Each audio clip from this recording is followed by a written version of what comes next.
गुरुदेव के चरणों में कोटि कोटि नमन। प्रकरण 13 विनिंद्र संत।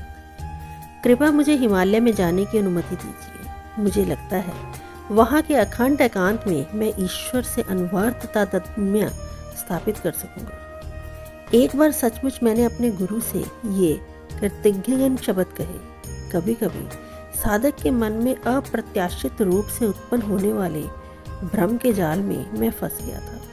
कॉलेज की पढ़ाई और आश्रम के कर्तव्यों के प्रति दिन प्रतिदिन बढ़ती उदासीनता मुझे अधिकाधिक अधीर किए जा रही थी। इस कृतज्ञता के पातक को किंचित हल्का करने वाली बात ये थी कि मैंने ये प्रस्ताव तब रखा था जब श्री युक्तेश्वर जी के साथ रहते मुझे केवल 6 महीने ही हुए थे।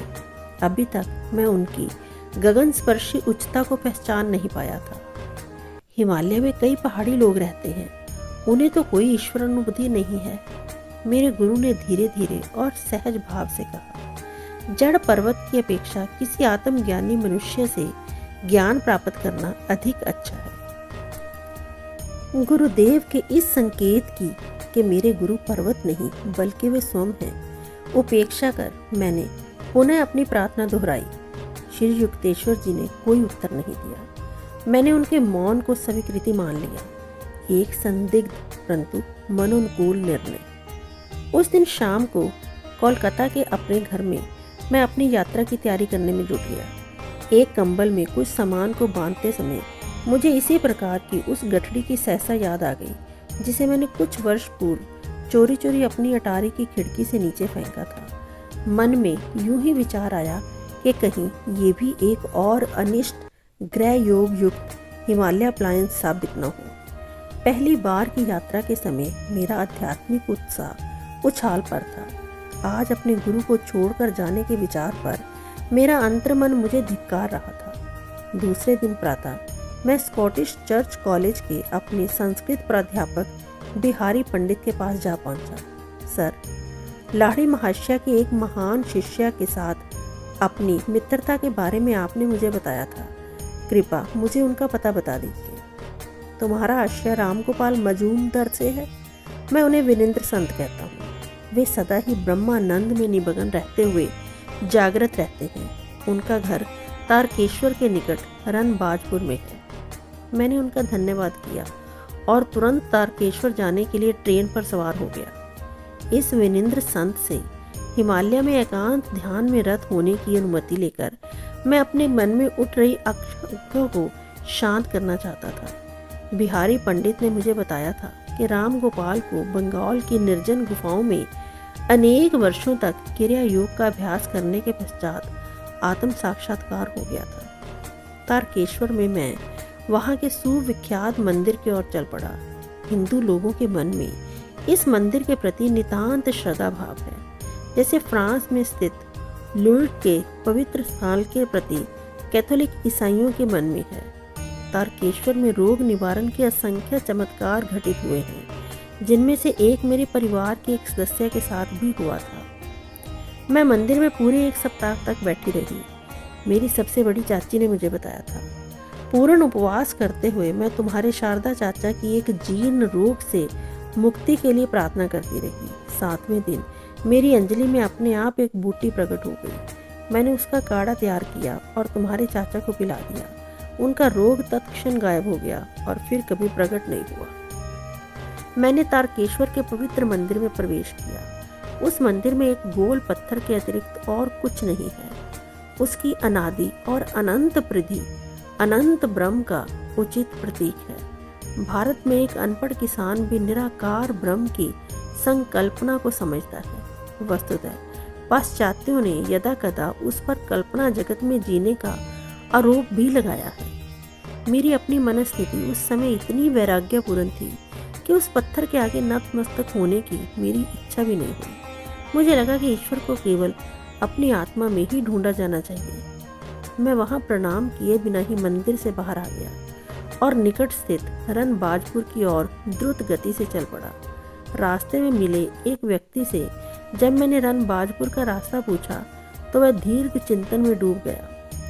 आगे एक चौराहा आएगा, वहां दाहिने मुड़ जाओ और चलते जाओ। उसने प्रसन्न देवता की गहन भाव भंगिमा में अंततः उच्चारण किया। उसके दिशा निर्देश का पालन करते हुए मैं एक नज़र के किनारे किनारे चलता गया।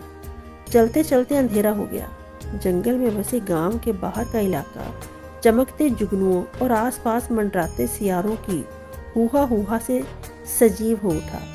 चांद का प्रकाश इतना मंद था कि उसमें रास्ता दिखाई देना कठिन हो रहा था।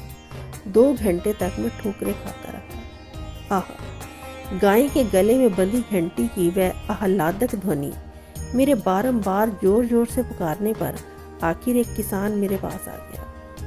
मैं राम गोपाल बाबू की खोज में हूँ। इस नाम का कोई व्यक्ति हमारे गांव में नहीं रहता। उस आदमी ने कटु स्वर में कहा, तुम शायद झूठ बोल रहे हो और कोई जासूस हो। उसके राजनीतिक आशंकाओं से व्यथित मन से संदेह दूर करने की आशा से मैंने हृदय स्पर्शी ढंग से अपनी राम कहानी उसे कह सुनाई। वह मुझे अपने घर ले गया और उसने मेरी अच्छी आवाभगत की। रनबाजपुर तो यहाँ से काफी दूर है, उसने कहा। चौराहे पर तुम बाएं मुड़ना चाहिए था, दाहिने नहीं। खिन्न मन से मैं सोचने लगा, मुझे रास्ते में मिलकर दिशा निर्देश देने वाला वह पहला आदमी अनभिज्ञ पथिकों के लिए एक निश्चित अभिशाप था।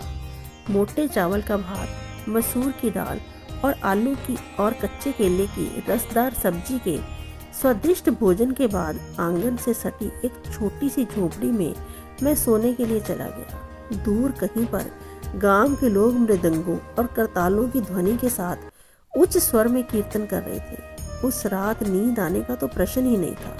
मैं एकांतवासी योगी राम गोपाल के पास पहुंच जाने के लिए गहरी प्रार्थना करता रहा। जैसे मेरी झोपड़ी के छिद्रों से उषा की पहली किरण अंदर आई, मैं रनबाजपुर के लिए निकल पड़ा। धान के उबड़ खाबड़ खेतों में से कटे हुए धान के ठूंठों पर और सूखी मिट्टी के बड़े बड़े ढेलों से बचता बचाता मैं धीरे धीरे चलता जा रहा था। यदा कदा मिल जाने वाला कोई किसान मुझे पूछने पर एक ही उत्तर देता कि रनबाजपुर बस 1 ही कोस 2 मील दूर है। 6 घंटों में सूर्य ने क्षितिज के मध्याकाश की अपनी यात्रा तय कर ली, परंतु मुझे अब लगने लगा था कि मैं रनबाजपुर से सदा के लिए 1 कोस दूर ही रहूंगा।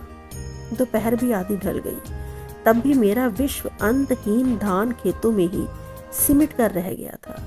आकाश से हो रही अग्नि वर्षा से बचने का कोई उपाय नहीं था और उसकी दाहकता ने मुझे लगभग चक्कर खाकर गिरने की अवस्था तक पहुंचा दिया था।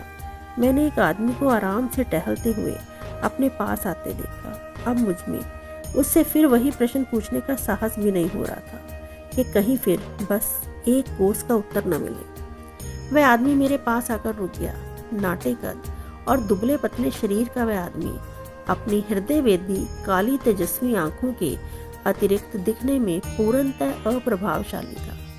मैं रनबाजपुर से जाने वाला था, परंतु तुम्हारा उद्देश्य अच्छा था, इसलिए मैंने तुम्हारी प्रतीक्षा की। मेरे विस्मयचकित चेहरे के आगे उंगली नचाते हुए उसने आगे कहा, तुम बिना सूचित किए मुझ पर झपट पड़ने की चतुराई दिखाना चाहते थे। उस प्राध्यापक बहारी को कोई अधिकार नहीं था कि वह तुम्हें मेरा पता दे दे। इस सिद्ध को अपना परिचय देना अब केवल शब्दाडंबर की ही होगा। ये सोचकर अपने ऐसे स्वागत पर कुछ दुखित हृदय अंतःकरण से मैं अवाक खड़ा रहा। अचानक उन्होंने अगला प्रश्न किया, अच्छा बताओ तो तुम्हारे विचार में भगवान कहाँ है? क्यों? वह मेरे भीतर और सर्वत्र है। निश्चय ही मेरी व्याकुलता मेरे चेहरे पर पूर्णतः प्रकट हो रही थी। सर्वव्यापी? हाँ, वे दबी हंसी हंसे। तब क्यों युवक महोदया, तुमने कल तारकेश्वर मंदिर में प्रस्तर प्रतीक में विद्यमान ब्रह्म के आगे सिर नहीं झुकाया? तुम्हारे अभिमान के कारण ही तुम्हें उस पथिक द्वारा, जिसने दाहिने बाएं के सूक्ष्म भेदों की चिंता ही नहीं की, गलत दिशा निर्देश दिए जाने का दंड मिला। आज भी तुम्हें काफी मुसीबतें झेलनी पड़ी है। मैं इस बात से विस्मय विभोर था कि मेरे सामने खड़े अति सामान्य दिखने वाले उस शरीर में सर्वव्यापी दृष्टि छुपी हुई थी और उनकी बात से मैं पूर्णतः सहमत हुआ। योगी से एक व्यथा निवारक शक्ति निःसृत हो रही थी। मैं उस दाहक खेत में भी तत्क्षण ताजगी अनुभव करने लगा। भक्त में ये सोचने की प्रवृत्ति होती है कि कि उसने जो मार्ग अपनाया है वही ईश्वर प्राप्ति का एकमेव मार्ग है। उन्होंने कहा, योग जिसने अपने भीतर ही ईश्वर मिल जाता है निसंशय सर्वोच्च मार्ग है। परंतु भीतर ईश्वर की प्राप्ति हो जाने पर हम शीघ्र ही बाहर भी उसकी अनुभूति करते हैं।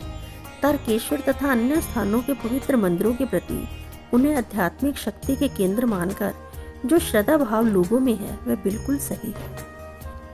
योगीवर की आलोचनात्मक वृत्ति अब अंतर्निहित हो गई। उनके नेत्र करुणाधारता से सन्निग्ध हो गए। उन्होंने मेरा कंधा थपथपाया। छोटे योगी, मैं देख रहा हूँ कि तुम अपने गुरु से दूर भाग रहे हो। उनके पास वह सब कुछ है जिसकी तुम्हें आवश्यकता है। तुम्हें उनके पास लौट जाना चाहिए। आगे उन्होंने कहा, पर्वत तुम्हारे गुरु नहीं बन सकते। 2 दिन पहले श्री युक्तेश्वर जी द्वारा प्रकट किया गया वही विचार। सिद्ध जन केवल पर्वतों में ही निवास करें ऐसा ही कोई विधि का विधान नहीं है। मेरी और रहस्यपूर्ण दृष्टि से देखते हुए वे कहते जा रहे थे, भारत और तिब्बत के हिमालय शिखरों पर संतों पर कोई एकाधिकार नहीं। जिसे ने अपने अंदर पाने का कष्ट ना किया उसे शरीर को यहाँ वहाँ ले जाने से प्राप्त नहीं किया जा सकता। जैसे ही साधक आध्यात्मिक ज्ञान लाभ के लिए विश्व के अंतिम छोर तक भी जाने को तैयार हो जाता है, उसका गुरु उसके पास ही प्रकट हो जाता है। मन ही मन मैं इस बात से सहमत हो गया। मुझे काशी के उस आश्रम में की हुई अपनी प्रार्थना का स्मरण हो आया, जिसके बाद भीड़ भाड़ से भरी एक गली में श्री युक्तेश्वर जी से मेरी भेंट हुई थी। क्या तुम एक ऐसे छोटे से कमरे की अपने लिए व्यवस्था कर सकते हो जिसका दरवाजा बंद कर तुम अंदर एकांत में रह सको? जी हाँ, मेरे मन में ये विचार उभर आया कि ये संतवर इतनी विलक्षण गति से सामान्य स्तर की बातों से व्यक्तिगत स्तर पर उतर आते हैं। तो वही तुम्हारी गुफा है। योगी राज ने ज्ञान जगा देने वाली एक ऐसी दृष्टि मुझ पर डाली कि मैं उसे आज तक नहीं भूल पाया। वही तुम्हारा पावन पर्वत है, वही तुम्हें ईश्वर की प्राप्ति होगी। उनके इन सरल शब्दों ने हिमालय के लिए मेरे मन में बैठी तीव्र आसक्ति एक पल में समाप्त कर दी। धान के एक दाहक खेत में मैं पर्वतों और अनंत बर्फ के स्वप्न से जाग गया। युवक महोदय, तुम्हारी ईश्वर लालसा प्रशंसनीय है। मैं तुम्हारे प्रति तीव्र प्रेम अनुभव कर रहा हूँ। रामगोपाल बाबू ने मेरा हाथ अपने हाथ में पकड़ा और जंगल में बनी खुली जगह में बसी एक छोटी सी विचित्र सी लगने वाली बस्ती में मुझे ले गए। इस बस्ती में घर मिट्टी के बने हुए थे, जिनकी छतें नारियल के पत्तों से बनी थी। प्रवेश द्वारों को ताजे फूलों से सजाया गया था। अपनी छोटी सी कुटीर में ले जाकर संत महाराज ने मुझे एक बांस के मचान पर बिठाया। मुझे उन्होंने नींबू का शरबत और मिश्री का एक टुकड़ा दिया। तत्पश्चात हम उनके आंगन में गए और पद्मासन लगाकर ध्यानस्थ हो गए। ध्यान में 4 घंटे बीत गए। मैंने आंखें खोल कर देखा तो चंद्रमा के प्रकाश में योगी राज की मूर्ति निश्चल बैठी थी। मैं अपने पेट को दृढ़तापूर्वक याद दिला रहा था कि मनुष्य केवल अन्न से ही जीवित नहीं रहता। तभी रामगोपाल अपने आसन से उठ गए। मैं देख रहा हूँ कि तुम्हें बहुत जोर से भूख लगी है, उन्होंने कहा। भोजन अभी तैयार हो जाएगा। आंगन में ही उन्होंने मिट्टी के एक चूल्हे में आग जलाई। थोड़ी ही देर में हम केले के विशाल पत्तों पर चावल और दाल खा रहे थे। उन्होंने खाना बनाने में मेरी ओर से कोई सहायता स्वीकार नहीं की। अतिथि देवो भव की हिंदू लोकोक्ति का भारत में अनादिकाल से श्रद्धा पूर्वक पालन किया जाता रहा है। बाद में अपनी विश्व भ्रमण यात्राओं में मैंने ये देखकर अत्यंत आनंदित हुआ कि अनेक देशों के देहाती इलाकों में अतिथियों का इसी प्रकार सम्मान किया जाता है। शहरी लोगों में अपरिचित चेहरों की अति बहुलता के कारण अतिथि सेवा का उत्साह ठंडा बढ़ गया है। उस छोटी सी जंगल बस्ती के एकांत में योगीवर के पास बैठे बैठे मनुष्यों की भीड़ भाड़ से भरे स्थान कल्पनातीत रूप से सुदूर लग रहे थे। कुटीर का वह छोटा सा कमरा एक मृदु प्रकाश में रहस्यमय रूप से अलौकिक लग रहा था। रामगोपाल ने मेरा बिस्तर बनाने के लिए कुछ फटे कंबल जमीन पर बिछा दिए और स्वयं एक चटाई पर बैठ गए। उनके आध्यात्मिक आकर्षण से विभोर होकर मैंने साहस बटोर एक निवेदन उनसे किया, महाराज, मुझे आप समाधि क्यों नहीं प्रदान कर देते? प्रियवश, मैं खुशी से तुम्हें ये ई संपर्क करा देता, परंतु उसका मुझे अधिकार नहीं। उन्होंने अर्धों निमीलित नेत्रों से मेरी ओर देखा। शीघ्र ही तुम्हारे गुरुदेव तुम्हें वह अनुभव प्रदान कर देंगे। इस क्षण तुम्हारा शरीर उसके लिए तैयार नहीं है। छोटे से विद्युत बल्ब में अत्यधिक वोल्टेज की विद्युत छोड़ दी जाए तो उसके जैसे परकछे उड़ जाएंगे। उसी प्रकार तुम्हारी नाड़ियां भी अभी महाप्राण के उस अत्यधिक भारी प्रवाह को सहन करने के योग्य नहीं बनी है। इसी समय यदि मैं तुम्हें समाधि दे दूं तो तुम ऐसे जलोगे मानो तुम्हारे शरीर की प्रत्येक कोशिका में आग लग गई हो। तुम मुझसे ब्रह्म ज्ञान चाहते हो। योगीवर सोच में डूबे हुए आगे कहते जा रहे हैं, जबकि जितना नगण्य व्यक्ति मैं हूँ और जितनी अत्यल्प ध्यान धारणा मैंने की है, उससे मैं स्वयं ही इस अचरज में हूँ कि क्या मैं भगवान को प्रसन्न करने में सफल हो पाया हूँ, और उसकी दृष्टि में अंतिम मूल्यांकन के समय मेरा मूल्य क्या होगा। महाराज, क्या आप लंबे समय से अनन्य भाव से ईश्वर प्राप्ति का प्रयास नहीं कर रहे हैं? मैंने कुछ खास नहीं किया है। बिहारी ने तुम्हें मेरे जीवन के विषय में अवश्य ही कुछ बताया होगा। 20 साल तक मैं एक निर्जन गुफा में प्रतिदिन 18 घंटे ध्यान करता था। फिर मैं उससे भी अधिक दुर्गम क्षेत्र में एक गुफा में जाकर 25 साल तक रहा। वहां मैं प्रतिदिन 20 घंटे योगिक ध्यान में लीन रहता था। मुझे निद्रा की आवश्यकता नहीं थी, क्योंकि मैं सदा ईश्वर के साथ ही रहता था। निद्रा की साधारण अवचेतन अवस्था की आंशिक शांति से मेरे शरीर को जितना विश्राम मिलता, उससे कहीं अधिक समाधि की अधिचेतन अवस्था की पूर्ण शांति में मिलता था। निद्रावस्था में मांसपेशियों को विश्राम मिलता है, परंतु हृदय, फेफड़े और रक्त संचारण प्रणाली निरंतर कार्यरत रहती है। उन्हें कोई विश्राम नहीं मिलता। अधिचेतन अवस्था में सभी आंतरिक अवयव भी महाप्राण की शक्ति से आवेशित होकर निष्क्रिय जीवंतता की अवस्था में स्थिर रहते हैं। ऐसी अवस्थाओं के कारण वर्षों से निद्रा मेरे लिए अनावश्यक हो गई है। फिर उन्होंने कहा, एक समय आएगा जब तुम्हें भी निद्रा की आवश्यकता नहीं रहेगी। हे भगवान, आप इतने लंबे समय से इतनी अधिक ध्यान धारणा करते आ रहे हैं और अभी भी आपको निश्चित पता नहीं कि आपने प्रभु को प्रसन्न कर दिया है या नहीं। मैंने आश्चर्य से कहा, फिर हम जैसे साधारण लोगों का क्या होगा? क्या तुम नहीं समझ रहे हो वत्स कि ईश्वर स्वयं अनंत काल है?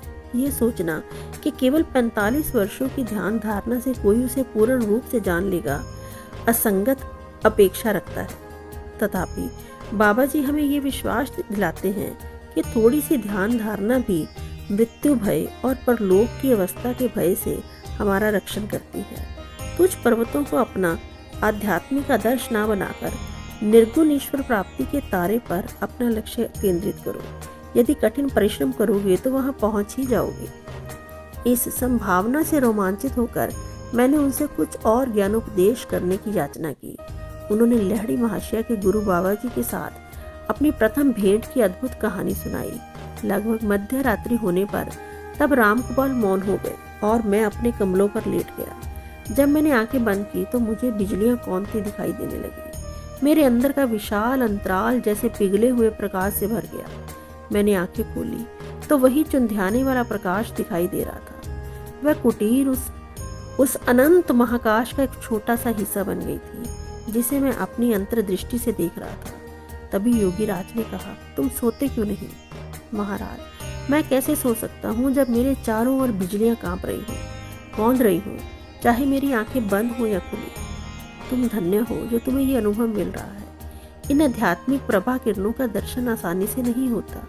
फिर उन्होंने स्नेह के कुछ और शब्द कहे। उषा काल होने पर रामगोपाल ने मुझे मिश्री के कुछ टुकड़े दिए और वापस लौट जाने के लिए कहा। उनसे विदा लेने में मुझे इतना दुख हो रहा था कि अश्रु मेरे गालों पर बहने लगे। मैं तुम्हें खाली हाथ नहीं जाने दूंगा, योगी राज ने दयार्द होकर कहा। मैं तुम्हारे लिए कुछ अवश्य करूंगा। वे मुस्कुराए और उन्होंने अपनी दृष्टि मुझ पर स्थिर की। मैं निश्चल हो गया, मानो जमीन से चिपक गया हूँ। उनसे निःसृत होने वाली शांति के धाराओं ने मेरे संपूर्ण अस्तित्व को अपलावित कर दिया। तत्क्षण मेरी पीठ का दर्द ठीक हो गया, जो अनेक वर्षों से बीच बीच में मुझे तकलीफ देता रहता था। ज्योतिर्मय अनंत के सागर में नहाकर नव उल्लास प्राप्त करने से अब मेरा रुदन बंद हो गया। राम गोपाल की चरण वंदना करके मैं जंगल में प्रवेश कर गया। जंगल की उलझती झाड़ियों में से रास्ता बनाते हुए कई धान खेतों को पार करता हुआ आखिर में तारकेश्वर पहुंचा।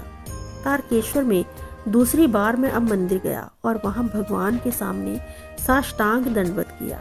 वह गोल पत्थर मेरी अंतर्दृष्टि के सामने आकार में बढ़ता गया और एक आकाश पिंड बन गया, जिसमें वल्यों पर वल्य, अंचलों पर अंचल सभी ईश्वर की प्रभा से ओत प्रोत लग रहे थे। 1 घंटे बाद मैं खुशी खुशी कोलकाता की गाड़ी में बैठ गया। मेरी यात्राओं का अंत हो गया। उतंग पर्वतों में नहीं, बल्कि अपने गुरु के हिमालय सदृश व्यक्तित्व के चरणों में। कोटि कोटि नमन गुरुदेव।